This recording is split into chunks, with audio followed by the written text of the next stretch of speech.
Hey there, art nerds. So while we're not actually going to be painting something that is actually super gory today, this one is not for folks who have tryptophobia or have issues looking at blood or gore. Today we're going to be painting the bleeding tooth mushroom. So this is a mushroom and it's not actual blood, but I still wanted to give you guys the warning just in case it bothers you. Feel free to skip out on this one.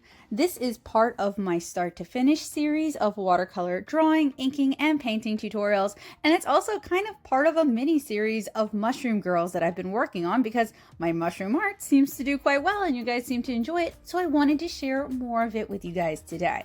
We are going to be using a Canson XL watercolor sketchbook, although you can use whatever watercolor sketchbook you like. And we are going to be inking with a Sakura Pigma FB, but again, you are free to use whatever you like. So if you are ready, let's get started.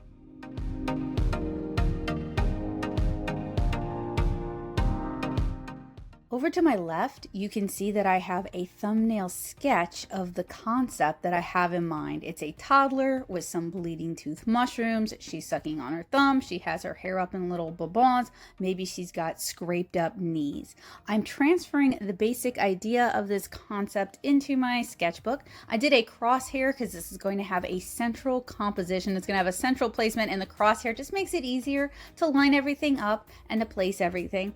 And I'm kind of just lightly sketching everything in at this time. If you're new to my start to finish tutorials, I sketch very lightly, not because I want you to have to strain your eyes and not be able to see what I'm drawing, although I realize that is often what is happening, but because it can be hard to erase lead, whether it's graphite or colored lead like this red lead, from the paper if you go too hard. So I save that just for my final details, and it's also much easier on my hand if I'm drawing everything super lightly. Speaking of much easier on my hand, you might notice that I have a nice squishy jelly grip on my mechanical pencil. This is because I have just torn my hands up over the years, and I highly recommend that you put comfort grips on any drawing, painting, or art utensil that you can possibly get a comfort grip on. So once I have everything kind of basically loosely sketched in and placed, I can start spending time refining those details. And I want to point out that I am working heavily from reference. I looked up what bleeding tooth mushrooms look like. I'm not just trying to go from my imagination or from my memory, because both of them are terrible. I do not have a photo memory. I think a lot of people do not, and a lot of those people think they're not artists. That is not true. Reference is your friend. Please feel free to reference things. I have more tutorials on drawing people step by step, since I know we kind of lost through that part of the process. I'll link them for you guys down in the description below. I really hope you'll check them out. I have a lot of tutorials and classes on drawing people, so make sure you check those out. So I am drawing with red lead for this. Graphite would probably erase more cleanly, but the nice thing about the red lead is you don't actually have to erase it all that much. It's going to blend in and melt into our watercolor later on, so we can leave a lot of our base drawing here without worrying about trying to erase it fully. I'm using Pentel red lead, and I'm going to have all of the materials that I use for today's start to finish step-by-step tutorial listed out down in the description. I am inking with a waterproof brush pen. This is a Sakura Pigma FB. I'm starting with the moss, and I'm doing almost like a soft velvet or fur-like texture to ink the moss.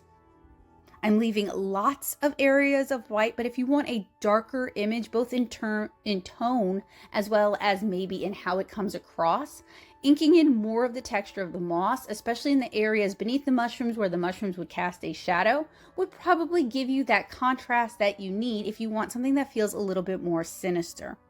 I am working from front to back in terms of inking, as you guys can see, and I'm starting with the little red goblets that these mushrooms produce. This is where they get their name, bleeding tooth, from. I'm inking those first, and then I'm going to ink the mushroom itself, adding in these kind of little phalange looking things that I see in the reference.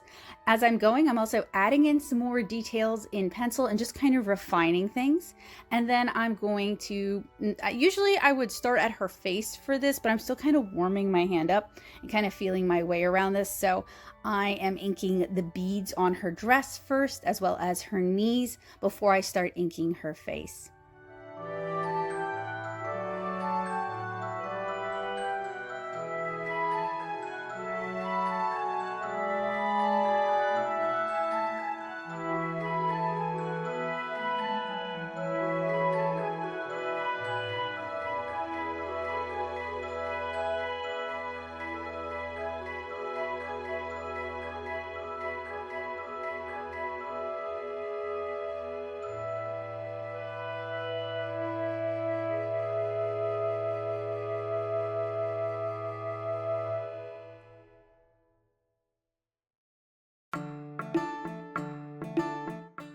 Since this is a teeny tiny little face about the size of a quarter, I am using really light brush strokes to ink her face.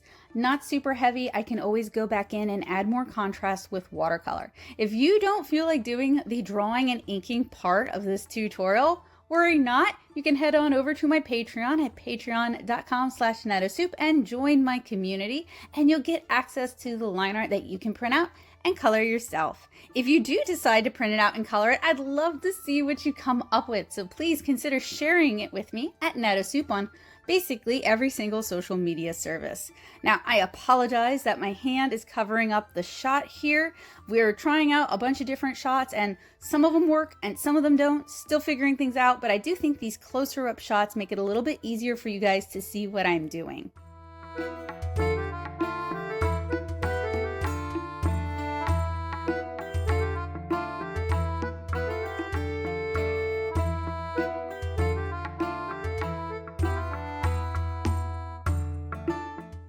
Once my illustration is inked, I allow it to cure. I erase the excess red pencil if I can using a white vinyl eraser, and I scan it so that I can share it with you guys.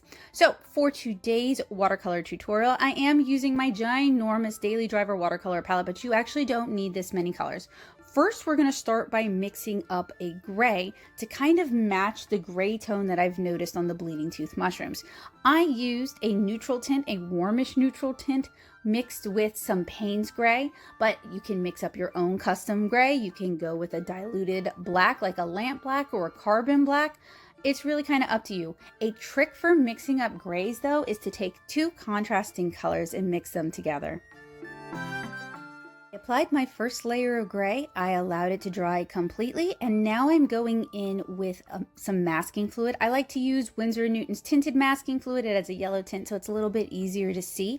I have it in a small glass jar because it doesn't spoil as quickly when I kind of portion it out like this, and I'm using a synthetic watercolor brush to apply it. I've already worked some brush soap into the brush before I started adding the masking fluid, and as soon as I'm done adding the masking fluid, I'm going to go wash it out. But one thing I've noticed, and I'll share with you guys, is that even if you take that precaution, and I highly recommend you take that precaution, sometimes your masking fluid can still dry in your brush, even if you're just applying this much masking fluid. I don't know if my house is less humid or what, so I am going to experiment with using Vaseline to get the masking fluid out because I have heard that will work.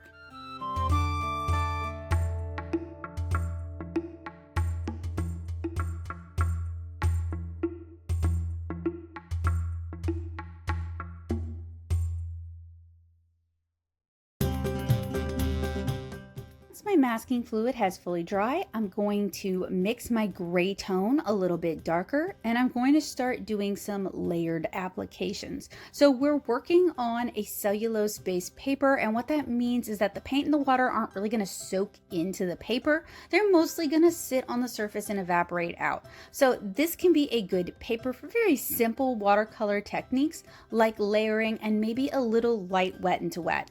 We are doing layering and glazing primarily today, and that's what you guys see here. It is one of the most basic watercolor techniques. It is very simple, very easy to do. If you're used to digital art, if you're used to alcohol marker art, you've already got this. You already know how to do it. It's just a manner or a matter of refining your technique. So we're just layering the watercolor. So now I'm going to start mixing up some of my other colors. I mixed up kind of a peachy tone using yellow ochre with a little scarlet red for the skin tone. I am using Scarlet Lake for the base color of our red, and I grabbed a little Daniel Smith's Undersea Green for the moss, but you can mix up any green color you want. Undersea Green is a combination of yellow ochre, some kind of green, I'm not sure what, and a little bit of indigo. It also happens to granulate out quite a bit, so it's really pretty and it's perfect for moss, but I think you can probably mix a pretty good dupe of it at home.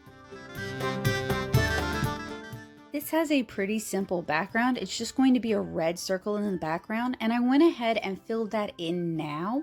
And that's because these kind of large background fills, if you wait until the illustration is more painted, it can be harder to do, it can be harder to fix, it can reactivate colors that it's touching. So for this kind of a light wash, it's really much easier to do it earlier on.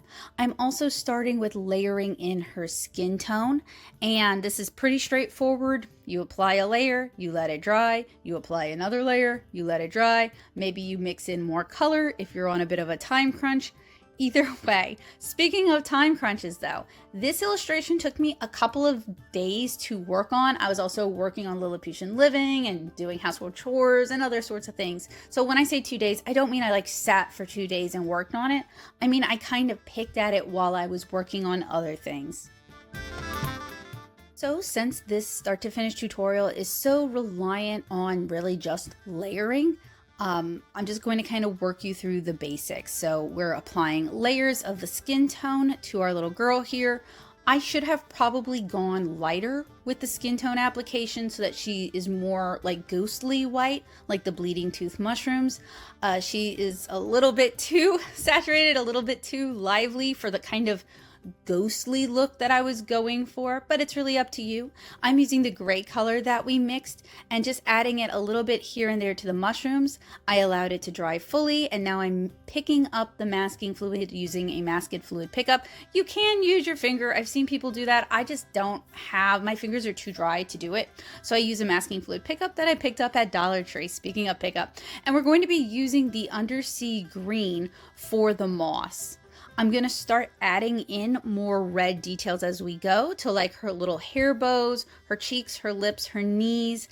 And one of the main things that I want to focus on is kind of creating a bruised effects on her knees. I'm also going to start painting in the little red goblets on our bleeding tooth mushrooms. This is something that I'm going to build up over time because I really want it to have this kind of like jelly-like, jewel-like sort of appearance. I'm also applying that same red to the edges and beneath the goblets. And this is something I noticed in the reference images that I was looking at. I really liked the effect that it gave, like it kind of stained the surrounding mushroom. So I wanted to give her knees kind of a bruised appearance. I started with a little bit of our neutral tint and gray mixed with some dioxine purple.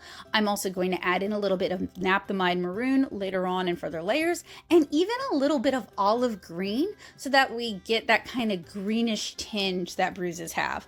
I was a kid who climbed trees and played in ditches and ran around and fell a whole lot, so I'm pretty familiar with what bruises look like from my own lived experience.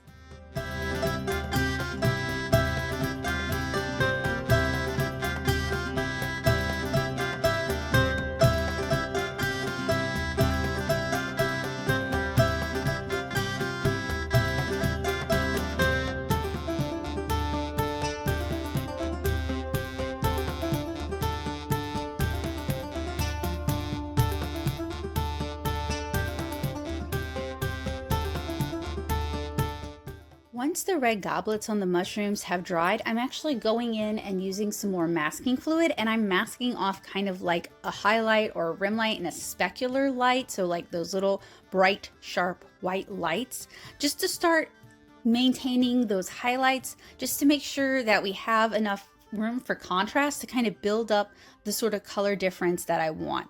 The color palette on this is really simple. We're going to use the same gray we mixed for the mushrooms, mixed with a little bit of black. This is lamp black. It's a little bit warmer than I wanted, but I managed to make it work. I could have mixed in some indigo to get a little bit cooler. And she's going to have black hair and black eyes for this illustration.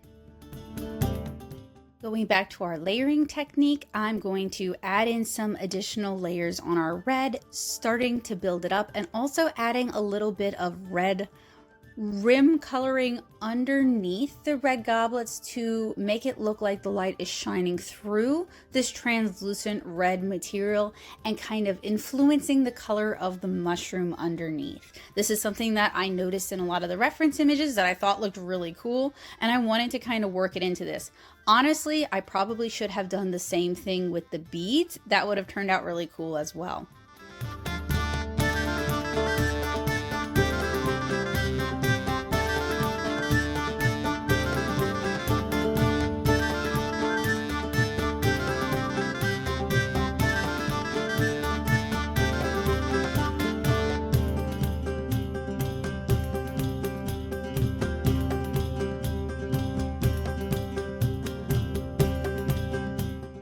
this point, we know what all the base colors are going to be. All we need to do is either block them in, like with the green of the moss, or we need to build them up and refine them, developing the contrast that we're looking for. So it's all gonna be layers from here on out, baby. So for the background, I decided, okay, so confession time, I hadn't fully decided how red I wanted the background to be or how much I wanted to do with the background. So I figured I would just try mixing it a little more saturated and see how I felt about it. Now, for this sort of large coverage on a cellulose paper, I do what I call chasing the bead. So you always want to have a wet edge, and you basically never let that wet edge dry. So it means you're going to really saturate your brush and put a lot of water on the paper, and then just kind of move the water and paint around to fill the whole thing in. And that way, hopefully, you won't get hard, dry lines.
After that background red dried, I decided to add in some alizarin crimson and go a little cooler and a little bit darker. I'm not trying to match the red goblets on the mushroom. I want it to go together, but I don't want them to blend in. But I do want the background to kind of reference those goblets. So it's kind of a balancing act of how far to go with this.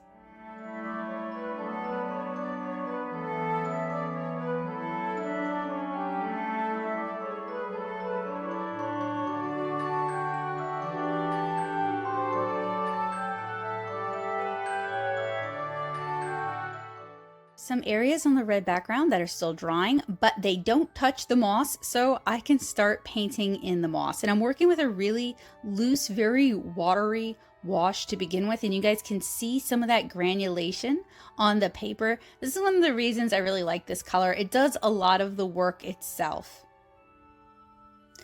After it dried, I'm going to go in with a more saturated layer, and I'm mimicking the brush strokes with these kind of little short I think they look like moss or velvet or carpet, these kind of brush strokes. Using a less thirsty brush, something that doesn't hold as much water, might be better because I am getting kind of blobby brush strokes, but it doesn't really matter. I'm also leaving a lot of areas from the previous color. I'm going to go in and dab in some more saturated undersea green wet into wet and kind of allow that to diffuse out, and that's going to encourage even more granulation.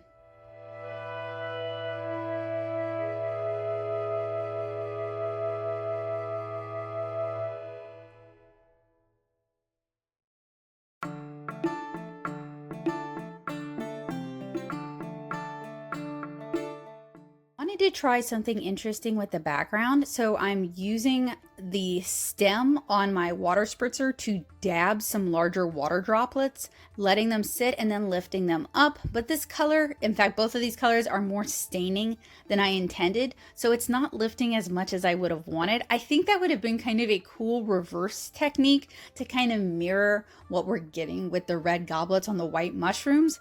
Unfortunately, it just didn't work with the colors that I selected.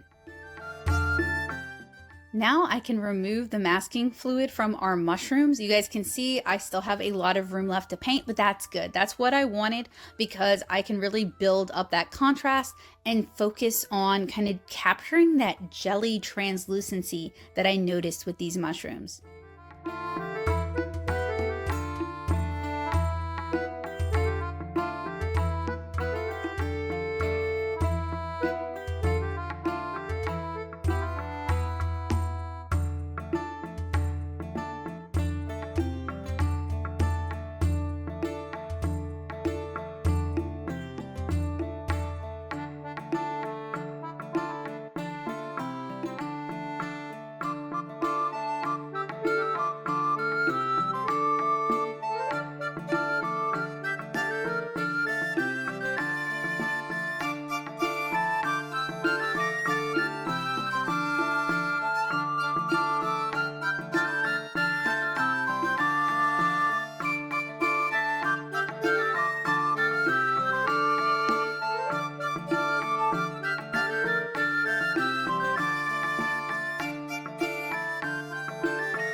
felt like the red goblets were a little bit too stodgy, so I decided to spritz them with some clean water to encourage some movement.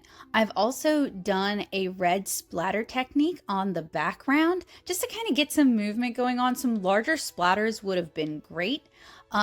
Yeah, I was afraid that I was going to get it all over her face and all over her dress, so I opted for safety, but I think that really kind of helped liven up the background quite a bit. I've added some more black to my gray mixture, and I'm adding in another layer on the hair, trying to make sure that I leave those highlights. One thing I have to comment, as much as I love silver black velvet brushes, they're not really good for these smaller areas. Mine all carry too much water and they get kind of drippy, and they're much too floppy for kind of what I'm looking for. It's probably time to go back and find some more Kolinsky Sable, or maybe a better, stiffer mixed fiber brush. So you guys can kind of see what the spray effect did on the mushrooms. It kind of encouraged the red to move even more. I really like that. I have mixed my red a little bit darker. This is probably just straight up alizarin crimson that I'm working with in fairly full saturation.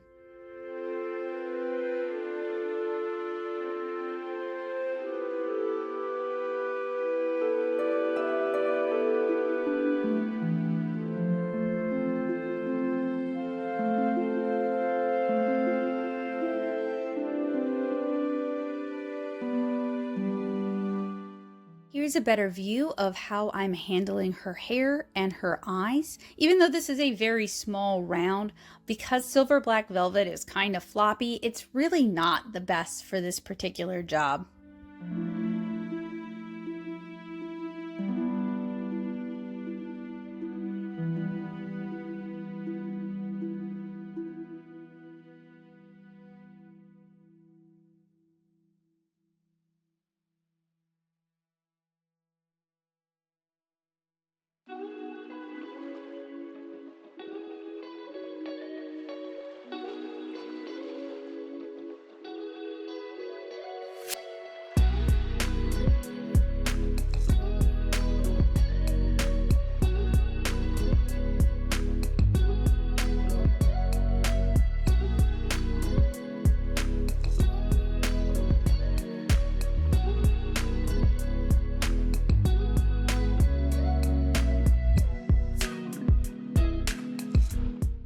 We have a lot of highlights to add back in to really capture the gloss on these mushrooms. So I'm going to use some white gouache to go back in and just kind of add some highlights to the hair, because I feel like my brush work on the hair was really mushy. I'm trying to fix that, but I have not fixed my brush, so we're going to have the same problems we had before. I'm also going to add highlights to the goblets on the mushroom, as well as highlights on the beads on her dress, as well as little highlights on her eyes.